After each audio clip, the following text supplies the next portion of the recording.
Hi, everybody. Indigenous populations in the U.S. have existed for a considerable amount of time prior to colonization. With this comes generational trauma that has a significant impact on Native people's way of life and seeking health services. According to Hayes and Erford 2018, one issue facing Indigenous Americans is income and poverty.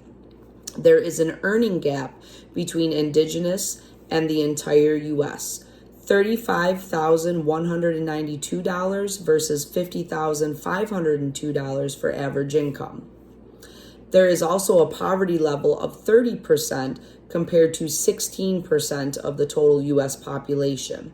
Also, 33% of Indigenous American students are living below the poverty threshold. This is compared to 12% of white students. 75% of the Native workforce earns less than $7,000 per year. In addition to the issues of income and poverty, our text also addresses other issues that Indigenous people face.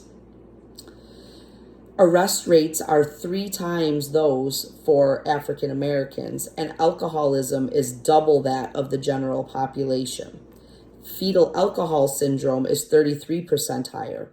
The alcohol mortality rates is 6 times higher than all other ethnic groups in the U.S. Adolescents in this cultural group are 4 times more likely to attempt suicide.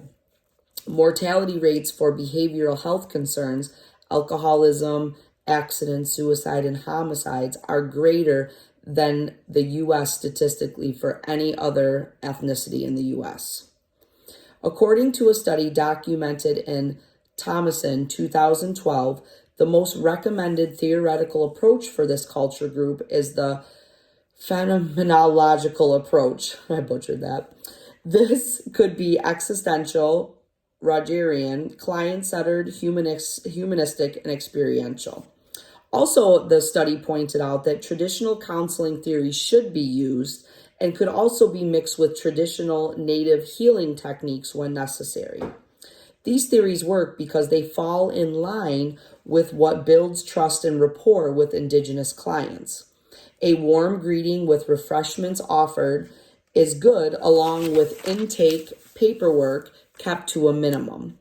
Counselors can also talk about their background and use some self-disclosure to encourage clients to open up and share about themselves. Counselors should also ask clients to educate them about their tribe and their understanding of the problems that they are seeking help for.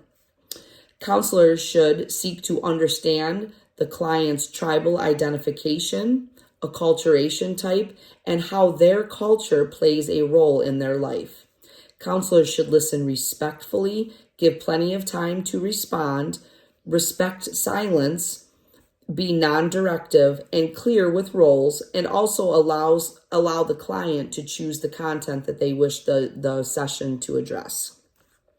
According to Thomason 2012 again, barriers to seeking counseling service may be stigma and mistrust, lack of money, fear of being judged, shortage of providers, long wait lists to receive help, dysfunctional systems of care, hoops to get services, racial discrimination, not knowing services are even available to them, lack of culturally competent counselors, transportation difficulties, and lack of understanding how counseling can help some of the symptoms that they're experiencing.